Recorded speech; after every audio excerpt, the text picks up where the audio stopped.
Hello, Marcus Boston. Quick video today, and we're going to discuss mediation or settlement in the context of an HIE birth injury type of case, medical malpractice case. And the context of this video is usually families will, when they contact us and we're doing an investigation for them or we're doing an initial intake, one question that usually comes up a lot is, well, how often do these cases settle, or do they always go to a jury or a verdict?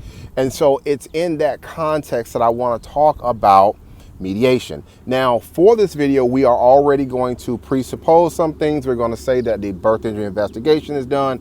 The experts have already been named and they support the claim. A case has been filed and discovery is already going through. So I just want to lay that out there. And so normally after all of that is happening or occurs, you will get to a point to where both sides will start kind of feeling around and seeing that, you know what, maybe mediation is the way to go now for this case. We've kind of got an idea as to the issues for both sides, and let's see if this is something that we can work out. And so if both sides are in agreement with mediation, they will agree to pick a mediator. And mediators can handle these issues different, how they want to set things up. We're still in COVID, so some mediators will do face-to-face. Others may say that virtual or Zoom is still the way to go. But regardless, a mediator will be picked, and there are going to be some consistent things that will happen in a lot of these mediations. And so you may have a mediator that before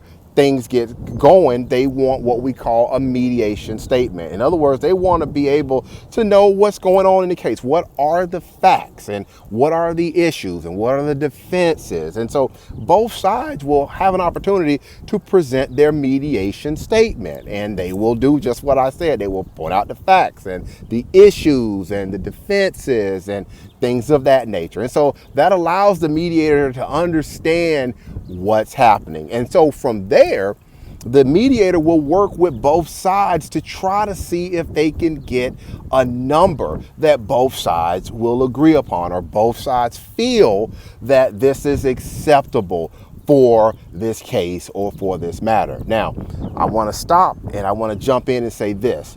Just because you go to mediation or settlement, that does not necessarily mean that you're going to be successful.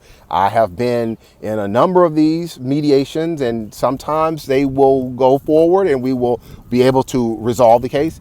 And other times that it will not go that way, and we will have to go in another direction. And so just because you're having that mediation, that doesn't necessarily mean that you're always going to be able to resolve the case. But that does not mean that mediation is not important.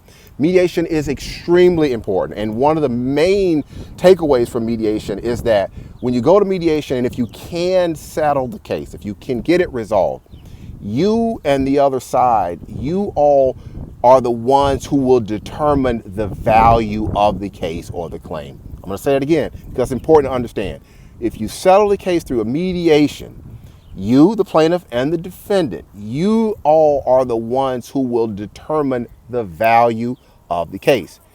When you go before a jury or before a fact finder, you never know what they are going to do. And for any lawyer that's telling you or guaranteeing you that, oh, I know that the jury is going to do this, or I know that this is going to happen, you might want to back up there, because unless they've got a crystal ball and they can see the future, which none of us can, they're probably not telling you something that's beneficial, because we cannot guarantee anything. We cannot see the future. We never know what a jury or a fact finder is going to do. Now, but as it pertains to mediation, like I said earlier, you and the other side, you all are the ones who are able to determine the value of the case. And so that is why you take mediation really serious. And your attorney, if you've got an attorney, they are going to prepare you. They are going to explain mediation to you. They're going to talk with you about the issues. They're going to answer your questions, case value, and things of that nature.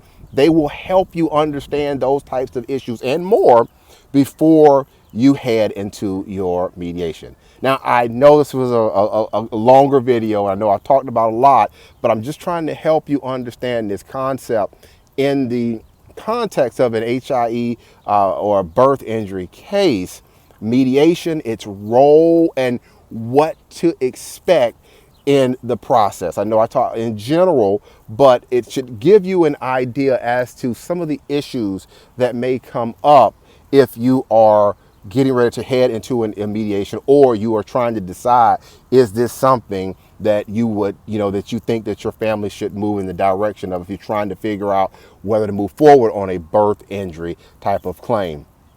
If you have more questions, there is a telephone number on the screen. I invite you to pick up the phone and call me. I speak with families about these types of issues all the time.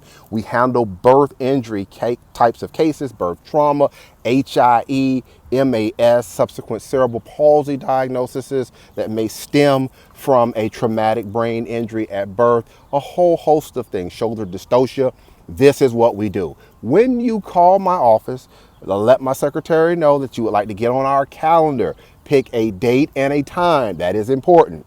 Pick a date and a time to get on our calendar, and we can talk with you about what you and your family, what you have going on. Remember, it costs absolutely nothing also to speak with us. It costs nothing to do that. So one more thing before I get out of here for today. I practice law here in the state of Maryland, and I know this video is online, it's on the internet, social media.